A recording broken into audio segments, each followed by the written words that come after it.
2025년 3월 19일 새벽 기도에 오신 여러분을 주님의 이름으로 환영합니다. 오늘 우리에게 주신 하나님의 말씀은 누가복음 12장 49절에서부터 59절 말씀입니다. 제가 하나님의 말씀을 받들어 읽도록 하겠습니다. 내가 불을 땅에 던지러 왔노니 이 불이 이미 붙었으면 내가 무엇을 원하리요? 나는 받을 사례가 있으니 그것이 이루어지기까지 나의 답답함이 어떠하겠느냐? 내가 세상에 화평을 주려고 온 줄로 아느냐? 내가 너희에게 이르노니 아니라 도리어 분쟁하게 하려 함이로라. 이후부터 한 집에 5사람이 있어 분쟁하되 셋이 들과 둘이 셋과 하리니 아버지가 아들과 아들이 아버지와 어머니가 딸과 딸이 어머니와 시어머니가 며느리와 며느리가 시어머니와 분쟁하리라 하시니라.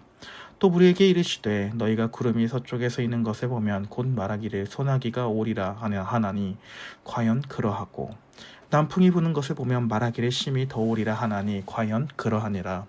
외식하는 자여 너희가 천지의 기상은 분간할 줄 알면서 어찌 이 시대는 분간하지 못하느냐?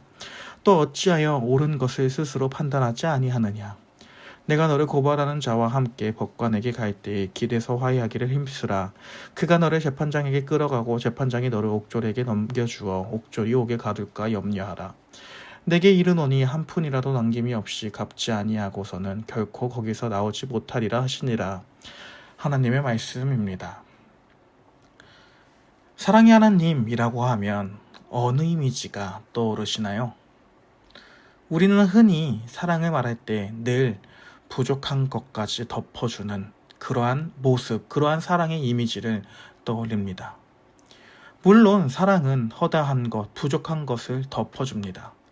그러나 우리가 이를 생각할 때 명심해야 할 것은 사랑이라고 하는 것은 잘못한 것을 그냥 덮어주지 않는다라는 것을 명심해야 합니다. 예를 들어 이제 막 걸음마를 뗀 어떤 한 아가가 한강을 향해 걸어가는 것을 그저 지켜보는 부모는 없습니다. 마찬가지로 또 자기 자녀가 도둑질을 하는 것을 가만히 내버려 두는 것을 지켜보는 부모는 없습니다. 만약 이와 같은 행동들을 그저 지켜본다면 그것은 사랑이 아닌 것입니다. 마찬가지로 우리는 또한 살아가면서 이런 말들을 듣곤 합니다. 사랑의 하나님이시라면서 왜 하나님께서는 심판을 하십니까? 사랑의 하나님이라면 왜 지옥을 만드셨나요? 라는 등의 하나님을 향한 질문입니다. 그리고 결국 지옥을 창조하셨으니 혹은 사람을 심판하시니 그 하나님은 사랑의 하나님이 아니라는 그 결론을 내리기도 합니다. 이 말을 그냥 들으면 정말로 하나님은 사랑의 하나님이 아니신 것 같아 라고 하며 맞는 말인 것 같아 보입니다. 성경, 특히 구약 성경은 하나님께서 심판을 하는 모습이 너무나도 많이 나옵니다. 애굽에 나오면서 정말로 애굽이라고 하는 그 나라가 겪어야 하는 그 심판들을 비롯해 정말로 잔인한 하나님의 모습이 많이 나옵니다. 특히 이 잔인한 하나님의 모습은 여호수아서에 나와 있는 그 정복 전쟁들을 보면 여리고성을 점령하는 그 모든 성 안에 모든 거주민을 죽이라는 그러한 말들도 나오는 것을 보면 정말로 잔인한 하나님이 맞는 것 같습니다. 따라서 이와 같은 구약 성경의 하나님에 대한 묘사 때문에 이런 초대교회 이단 중에서는 구약의 하나님과 신약의 예수 그리스도는 다른 분이다 라고 말하는 이단들도 있을 정도였습니다.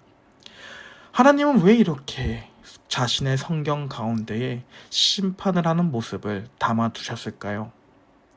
왜냐하면 하나님 자체가, 하나님께서는 불의를 보고 죄를 보고는 참지 못하시는 분이시기 때문입니다. 이 세상을 말씀으로 창조하신 하나님께서는 전지전능하십니다. 그러나 이 전지전능하신 하나님께서는 하지 못하시는 것이 있습니다. 무엇일까요? 바로 죄와 동행하는 것입니다. 따라서 하나님께서는 거짓말이라고 하는 그 죄를 짓지 못하십니다. 그렇게 하나님께서는 자신의 백성과 맺은 언약을 늘 지키셔야만 합니다. 왜냐하면 언약을 어긴다라는 것은 결국 거짓말을 하는 것과 마찬가지이기 때문입니다. 따라서 하나님은 자신의 약속을 늘 지켜야 되며, 그리고 이 약속은 하나님 단순히 혼자 일방적으로 체결한 언약이 아니라 이스라엘 백성들도 함께 그 언약의 체결에 우리가 그러하겠습니다 라고 하며 이스라엘 백성들도 하나님과 맺은 약속을 기억하며 행해야 합니다. 따라서 하나님께서는 이스라엘 백성을 향해서 내가 거룩하니 너희도 거룩하라 라고 하는 그 명령을 말하기도 하는 것입니다. 만약에 이렇게 하나님의 말씀과 언약을 지키지 못했을 경우에는 이스라엘 백성들은 마찬가지로 심판을 받습니다. 다만 이 심판은 죄를 지어 잘못한 죄수로서 받는 심판의 자세가 아닌 정말로 사랑이 많으신 아버지의 정말로 그 아들 딸로서 받는 심판, 즉 훈육인 것입니다. 이 훈육은 우리의 인생의 바른 길로 늘 인도해주는 훈육인 것입니다. 어쨌든 하나님께서는 필연적으로 심판하실 수밖에 없는 하나님이십니다.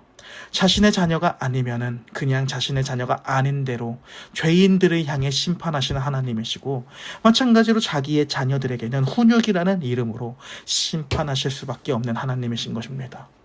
그리고 오늘 예수께서도 마찬가지로 이러한 하나님의 모습을 선포하십니다. 따라서 예수님은 오늘 본문의 시작부터 바로 불을 던지러 이 땅에 왔다. 이전에는 가난한 자들을 위해 섬기고 수고하시는 그 예수 그리스도께서 오늘 본문에서는 불을 던지러 왔다라고 하는 무시무시한 발언을 하시는 것입니다. 한마디로 예수 그리스도의 처음 이 땅에 오심, 즉 초림은 단순히 자신의 사랑을 나타내기 위해서 이 땅에 오신 것이 아닌 것입니다. 따라서 예수님은 자신의 사랑을 나타내기 위해 십자가에 달려 죽으시는 것입니다. 십자가에 달려 죽는 것이 낭만적인 사랑의 이야기인가요? 아니요. 본래 십자가는 그때 당시 가장 잔혹한 형벌의 도구입니다. 가장 심각한, 가장 극심한 죄인들이 받는 형벌인 것입니다. 한마디로 예수 그리스도의 이 땅에 오심은 결국엔 하나님의 사랑의 징표인 것이기도 하지만, 동시에 예수 그리스도의 이 땅에 오셔서 십자가에 달리려고 하는 그 모든 삶은 심판의 내용인 것입니다. 이렇듯 하나님 나라는 공의를 바로 세우는 나라이며 이 나라의 안에서는 심판에 대한 내용도 담겨 있는 것입니다. 그래서 예수 그리스도께서는 불을 던지러 이 땅에 왔다라는 말로 오늘 본문을 시작합니다. 그러나 이 나라가 확장되어 가는 일에는 그 제자들만 있는 것이 아니라, 그를 따르는 사람들만 있는 것이 아니라 이 하나님의 일하심을 대적하는 대적자들도 이 땅 가운데에 있습니다. 그렇게 예수님은 먼저 자신의 민족인 유대인에게 버림을 당하십니다. 이는 오늘 본문의 51절에서 53절에서 나오는 가정 안에서의 분리 이야기가 바로 하나님의 목적이 실현될 때 늘 이 하나님의 목적을 방해하는 무리들을 말씀하시는 것입니다. 죄로 인해 타락해진 이 땅은 처음 창조의 모습을 잃었습니다. 그리고 이 타락한 땅에서 인간들은 참된 선을 행할 능력이 단 하나도 없는 것입니다.